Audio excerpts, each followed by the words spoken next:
Hi guys আপোনালোকক স্বাগতম জনাইছো স্মাৰ্ট আছামত। আপোনালোকৰ যদি স্মাৰ্টফোনটো হঠাতে কেতিয়াবা বেয়া হৈ যায় তেতিয়া আপোনাৰ হয়তো স্মাৰ্টফোনত থকা ফোন নম্বৰসমূহ ডিলিট হৈ যায়। গতিকে আজি মই আপোনালোকক এনেকুৱা এটা পদ্ধতিৰ কথা ক'ম যাৰ সহায়ত আপোনালোকে আপোনাৰ স্মাৰ্টফোনটো হঠাতে বেয়া হ'লে আপুনি ফোন নম্বৰসমূহ ঘূৰাই পাব। ভিডিঅ'টো প্ৰথমৰ পৰা শেষলৈ চাই থাকিব আৰু তাৰ আগতে ভিডিঅ'টো এটা লাইক কৰি দিব।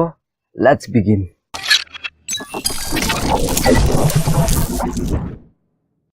গুগল ড্ৰাইভত ফোন নম্বৰ সেভ কৰিবলৈ ফাৰ্ষ্ট আপোনালোকে কি কৰিব লাগিব, আপোনাৰ স্মাৰ্টফোনৰ কণ্টেক্টছত যাব। কণ্টেক্টছত গৈ আপোনালোকে যিকেইটা নম্বৰ আপোনালোকৰ গুগল ড্ৰাইভত বেকআপ দিব বিচাৰে সেইকেইটা আপোনালোকে ইয়াত চিলেক্ট কৰিব আৰু চিলেক্ট কৰাৰ পিছত আপোনালোকে ইয়াত ওপৰত আপোনাৰ শ্বেয়াৰত ক্লিক কৰিব।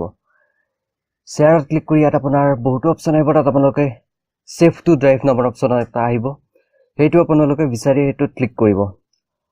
কৰাৰ পিছত আপোনাৰ ইয়াত যিকোনো এটা নাম দিব পাৰে আপুনি ডকুমেণ্টছটো। তাৰপিছত ইয়াত আপুনি নিজৰ ইমেইল আইডি চিলেক্ট কৰিব যিকোনো এটা, আৰু তাৰপিছত ইয়াত তলত ছেভত ক্লিক কৰিব। আৰু এতিয়া আপোনাৰ সেই ফোন নম্বৰসমূহ আপোনাৰ আপলোড হৈ যাব আপোনাৰ গুগল ড্ৰাইভত। আৰু এতিয়া আপোনালোকৰ গুগল ড্ৰাইভত যাব। গুগল ড্ৰাইভত গৈ আপুনি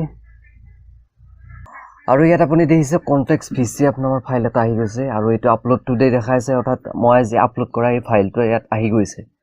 আৰু এনেদৰে আপোনাৰ যিকোনো ফোনৰ কণ্টেক্টছ আপুনি ইয়াত আপলোড কৰিব পাৰে আৰু পিছত আপুনি যিকোনো স্মাৰ্টফোনত আপোনাৰ এই কণ্টেক্টছসমূহ পাব পাৰিব। কিন্তু আপোনালোকে এই যিটো ইমেইলত আপোনালোকে আপলোড কৰিছিল সেই ইমেইল আইডিটো আপোনাৰ সেই স্মাৰ্টফোনৰ গুগল ড্ৰাইভত লগ ইন কৰিব লাগিব। আৰু লগ ইন কৰিবলৈ আপোনালোকে ওপৰত ইয়াত তিনিটা ডটত ক্লিক কৰিব। কৰাৰ পিছত আপুনি ইয়াত নিজৰ ইয়াত আপোনাৰ এড একাউণ্ট বুলি থাকিব। মোৰ ইয়াত একাউণ্ট আগৰ পৰা দিয়া আছে, গতিকে মোৰ এড একাউণ্ট অহা নাই আৰু আপুনি লগ ইন কৰি ল'ব। আৰু এতিয়া আপোনালোকে যদি ফোন নম্বৰসমূহ আকৌ নিজৰ ফোনত অৰ্থাৎ আপোনাৰ স্মাৰ্টফোনটোত আকৌ পাব বিচাৰে তেতিয়াহ'লে আপুনি ইয়াত ক্লিক কৰিব ফাইলটোত। ক্লিক কৰাৰ পিছত আপুনি ইয়াত দেখিছে এইটো অট'মেটিক মোড আহি গৈছে ফোন নম্বৰকেইটা।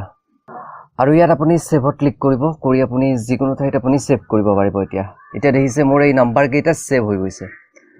এনেদৰে আপুনি আপোনাৰ গুগল ড্ৰাইভত যিকোনো ফোন নম্বৰ আপলোড কৰিব পাৰিব আৰু তাৰ পৰা আপোনালোকে সেই ফোন নম্বৰসমূহ আপোনাৰ যিকোনো স্মাৰ্টফোনত আকৌ ছেভ কৰিব পাৰিব। আশা কৰোঁ আপোনালোকে ভিডিঅ'টো চাই ভাল পালে। ভিডিঅ'টো চাই ভাল লাগিল যদি লাইক কৰিব, চেনেলটো ছাবস্ক্ৰাইব কৰিব আৰু ভিডিঅ'টো চাই কেনে লাগিল কমেণ্ট কৰিব নাপাহৰিব। আৰু আপোনাৰ কিবা প্ৰশ্ন থাকিলে কমেণ্টত লিখিব পাৰে। ধন্যবাদ।